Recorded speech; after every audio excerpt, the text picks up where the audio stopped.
It's true. What Mother always said.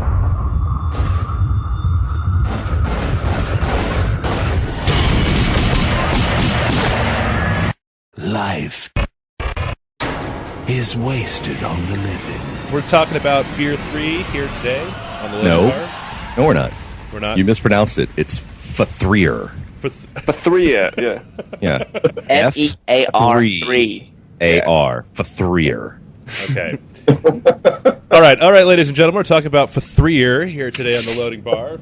I have with me Jason Murphy, the Murph. Howdy. Nick Hodges, the Ass Crusher. Good evening. And Mr. Kevin Baird. Hello. Who has somehow managed to dodge a nickname. Yeah. You should just choose your own and then just keep trying to get us to call you Duke. Exactly. I will strive to come up with one. You know, we'll all hang out together. I'm sure I'll do something stupid like puke up green stuff or something. You guys call me Green Guy or something. I mean, I don't know. Whatever. It doesn't matter. Okay. Does that usually happen in social situations for you? Just vomit colors, yes. I get really nervous around people, and I vomit like a Disney movie. All right, so let's... Disney movie sounded more like The Exorcist, really. Doesn't she puke up green? Speaking of The Exorcist... Yeah. We have a scary game, F.E.A.R, to talk about here today, which is the story of I don't know and what the fuck. All I know is that the main character in the game is some kind of homeless commando, apparently. Like, he looks like... Who never speaks. Yeah, I don't think... Does he ever speak? No, he doesn't say a single thing through the entire game, and he's got this huge-ass, like, dirty old man, homeless guy beard. Yeah. And it's him and his ghost brother that he shot in the head with the best video game name of all time, Paxton Fettel. And his brother's a ghost? Yeah, but... And the other dude's a crazy homeless guy with a gun? Yes. We were brothers. Prototype commandos in the emerging field of psychic warfare. I was the favorite. I gave them what they wanted. I gave them blood. They say the synchronicity with my mother made me homicidal. He was the first prototype. His enhanced reflexes made him an unstoppable killer. When my brother found me, he put a bullet in my head, but our psychic link never broke. Like a curse. Bound by blood. Why haven't I played this? Because it's not nearly as good as it sounds. It sounds like the greatest game ever. I'm still trying to figure out how exactly the ghost brother manages to get shot up a bunch and then die. Yeah, that makes no fucking sense at all. And the fact you have to go and heal him. Like, I don't know what kind of medical pack will work on a ghost, but yeah, you have to do that. I mean, he's got a scar on his forehead where the bullet is that blew his brains out. You would think that at this point, that heavy, automatic weapons would be the least of this guy's concern. They're holy bullets. They're blessed. They're ghost bullets. So I have to ask, Kevin, you've played F.E.A.R 1 and F.E.A.R 2. Right, yeah. Did the story to this game make any sense to you at all? Basically, the guy first was in a team that went in and, Went in where? Well, it went into a big high-rise in the first one, and there was some supernatural stuff going on with this girl, Alma, but he didn't know that much about it in the first one. And then the second one, he got kind of called back into it, and she, eventually rapes him at the end, or, well, actually this other guy, and gets pregnant. What? Yeah, the whole this end girl looks like she's 12 or something in the game. Yeah, she's a little bit older in the second one, and she rapes you constantly, while you're trying to defeat the game. Yeah, it's really messed up, and it's she's turning into a supernatural thing, and you're in hell or something at the end. It's kind of difficult, and then she gets pregnant right at the end, and so I'm not quite sure what the deal is exactly with the pregnancy, though. I don't know who in this is that part's getting me a little bit confused. So I kind of, to answer your question, no, I have no idea what's going on. I was going to crack some jokes, but I was like, no, let's see where he's going with this. Nothing could be better than what he's already just saying about the game. I need a PowerPoint slide or something. I pulled F.E.A.R 3 for F.E.A.R up on Wikipedia, and I'm just going to skim a couple of things that jumps out at me, okay? Go for it. Point Man was ordered to subdue his telepathic, cannibalistic brother, Paxton Fettel. You left that part out. Dude eats people, apparently, before he got his brains blew out and he was a ghost commando. Powerful psychic mother, Alma Wade. I didn't know she was a mother, okay? Perverse paranormal experiments. That just sounds awesome. Like ghost dildos? What are they talking about? I know. Yeah. But the thing is With that this this is not. dildo, you can violate any poltergeist. But the thing is, it's not a game you can really just dive into. F.E.A.R 3. I mean, like, it didn't really give us any back. It didn't give me any backstory as to what was going on. So I was just there shooting shit, to be honest. So. Yeah, if you come into this game and you don't have any. I mean, the game makes no attempt to give you any real continuity or idea of backstory or anything. I mean, it kind of has a little bit of that in there, but there's so many things where you're just looking at the screen saying, what, why, who, what? That in reading all of this, I'm just like, I was really convinced that the development team was Japanese. I was convinced after what I just heard. And then it's not the case, but I think somebody locked themselves up in a room with all of the Ringu and Ju-on movies and just the watched new developer too. The first two were by Monolith, and this one is who's it by again? One Studios. Mm-hmm. Yeah, so they kind of took it on, and it's still a confusing mess. But I mean, I thought the shooter mechanics in the game were pretty good. I mean, I thought that it was completely playable. It just didn't make a lot of sense. Yeah, definitely. It's playable, but it's instantly forgettable too. Like you can have like fun playing it, but as soon as you put it down, you kind of have to force yourself to go back into it. Yeah. Well, for those of you who haven't played F.E.A.R 3, it's a standard first-person shooter, but it has, you can play as either the Point Man, who is the crazy hobo, or Paxton Fettel, and you can play through the entire campaign co-op. Which is what I did. I played the whole thing co-op with my brother. So he played Paxton, and I played homeless guy. Is your brother a ghost? Yeah, he was the ghost. Yeah. No, is he really? Did you shoot him in the back of the head? Nick, do you have a brother? Yeah. I'm not sure now.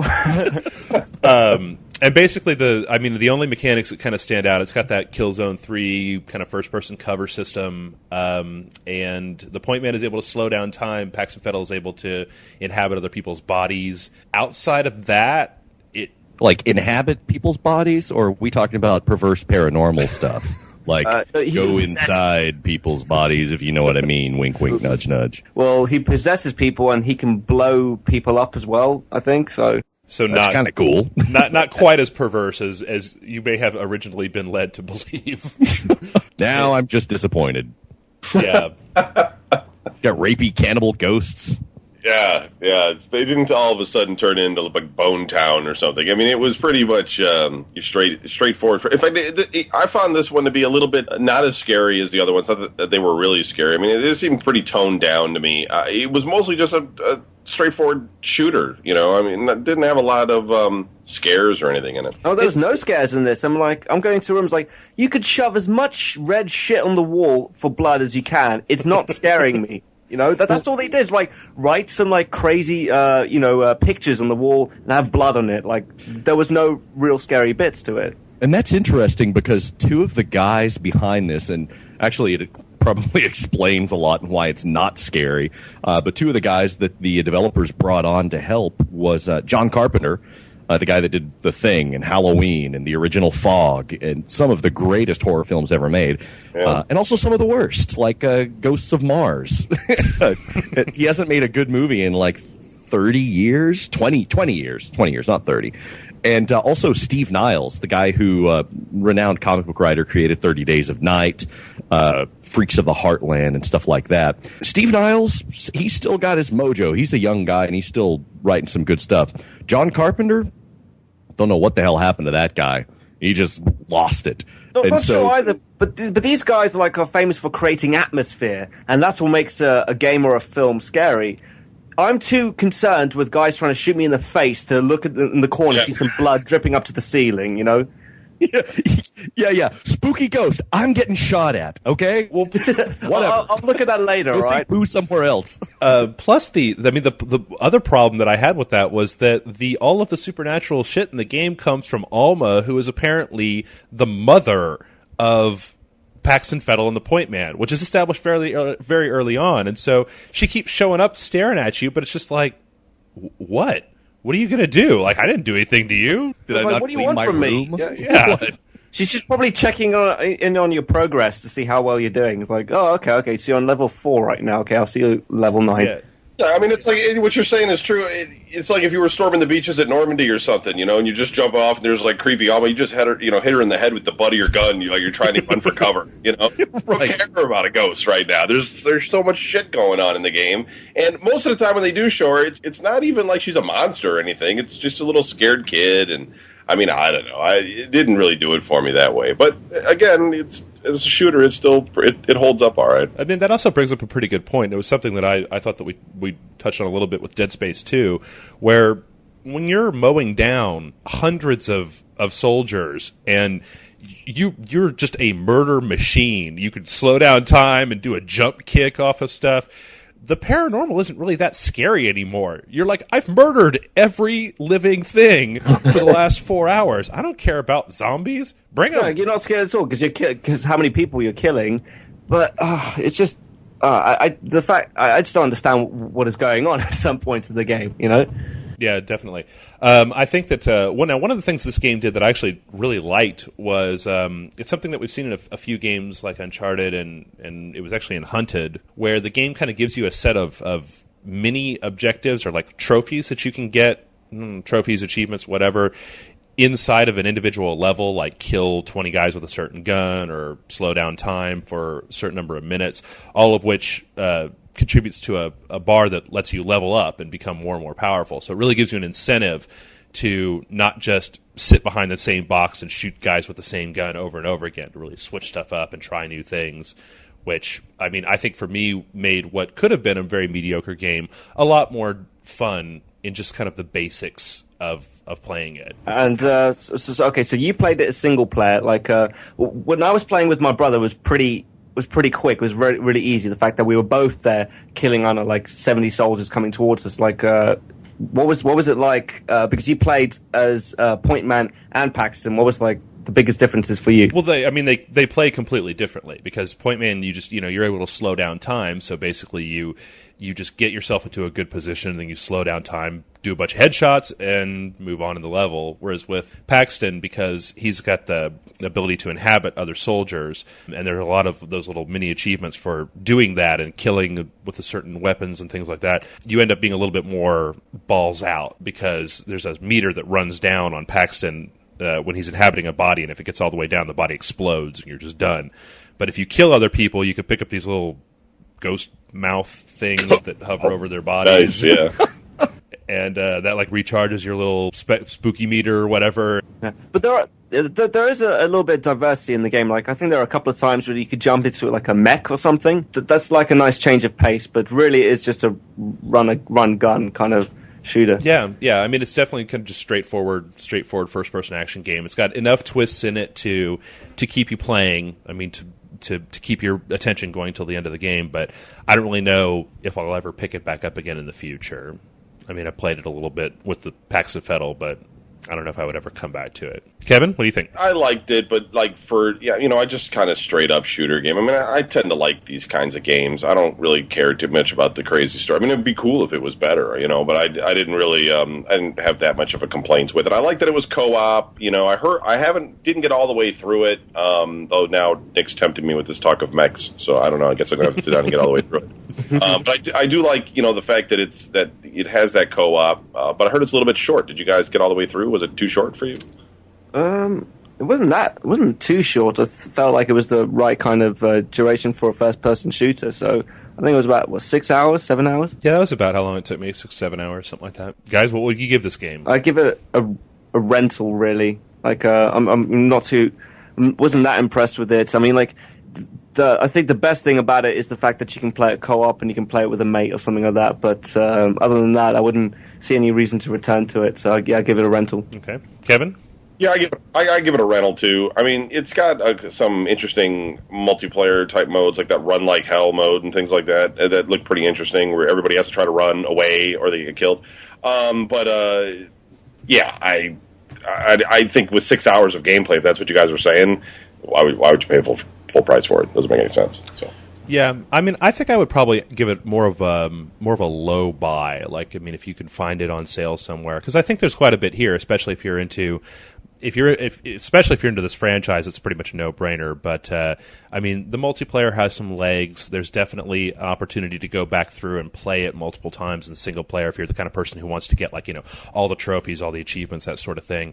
So I'd probably give it a little bit of a low buy rather than a rental. But you know what my real question is in the F.E.A.R. universe, apparently, they have this crazy military organization, ARMCHAM, or whatever, that is trying to make spooky paranormal soldiers. Has this ever worked? Looking at this, what could go wrong here? Like, we got this murderous ghost, and we impregnated her, and she had babies, and then we decided to make them into super commandos. What could possibly go wrong with this scenario? Right. They should have a resume of all the different, like, evil, like, doctors, professors that worked on all these weird projects that survived. You know, it's like, I worked at the Half-Life lab. You know, I worked with all my... I'm from Black Mesa Research Facility. Spotless resume. I previously worked at Umbrella. Got made redundant.